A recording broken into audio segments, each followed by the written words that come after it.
Welcome to SPRT family kitchen. ఈరోజు మన recipe వచ్చి సున్నుండలండి. ఈ సున్నుండలు కొద్దిగా నల్లగా ఉండడానికి కారణం మనం పొట్టు మినపప్పు తీసుకున్నాం.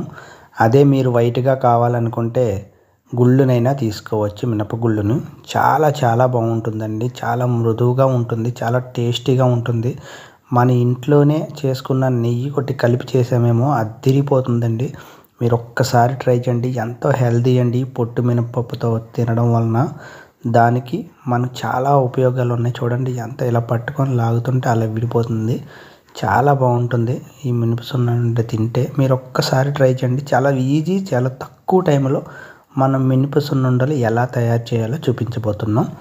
చూడండి, ముందుగా మినపప్పు మాకు ఎక్కువగా ఉంది. దాంట్లో నుంచి ఒక 2 గ్లాసులు, అంటే మనం తీసుకున్న క్వాంటిటీ 2 గ్లాసుల మినపప్పు తీసుకొని శుభ్రంగా ఒకసారి బాగు చేసుకొని, చూడండి అలా బాగు చేసుకొని శుభ్రంగా పెట్టుకోవాలండి.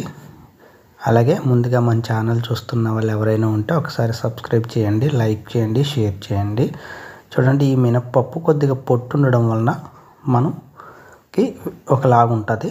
అదే మనం తెల్ల మినపప్పు అయితే లడ్డు కూడా తెల్లగానే వస్తుంది.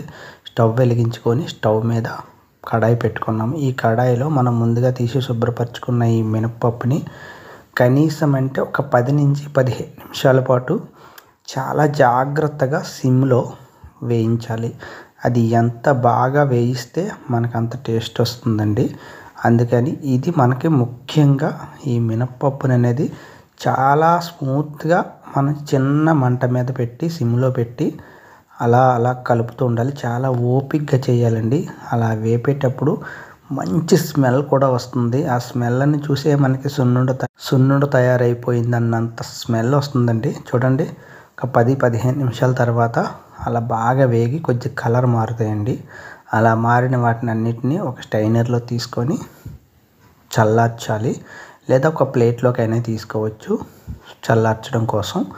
అలా చల్లార్చుకున్న ఈ యొక్క దాని మన ఈ మినపప్పును అంతా కూడా బాగా చల్లార్చండి. అలాగే కొద్దిగా బెల్లాన్ని కూడా తురుము పెట్టుకోండి. ఒక గ్లాసున్నర ఉండాలి.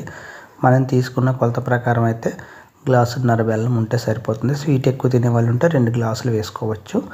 అలాగే చల్లార్చిన తర్వాత మినపప్పునంతా కూడా మిక్సీలోకి ట్రాన్స్ఫర్ చేసుకోండి. మిక్సీలోకి ట్రాన్స్ఫర్ చేసుకొని మిక్సీని పట్టుకుంటే అలా కొద్దిగా బరక వస్తుందండి. మరీ మెత్తగా ఆడే అవసరం లేదు.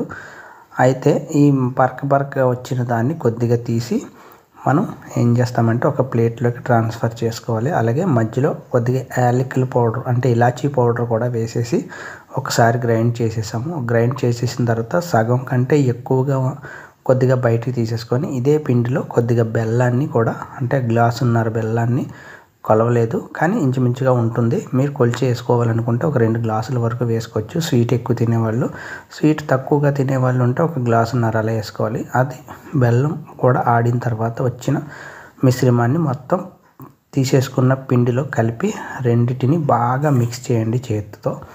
అలా మిక్స్ చేసేసి బాగా చేతితో మిక్స్ చేయండి. మిక్స్ చేసిన తర్వాత నెయ్యిని మనం స్టవ్ మీద పెట్టుకొని కొద్దిగా లైట్గా వేడి చేసుకోండి.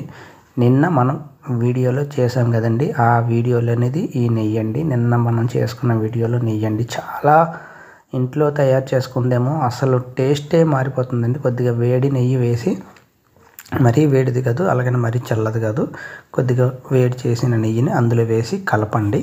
అలా కలిపినప్పుడు మనకి చేతికి ఇలా ముద్ద నొక్కినప్పుడు ముద్దగా వస్తుందండి.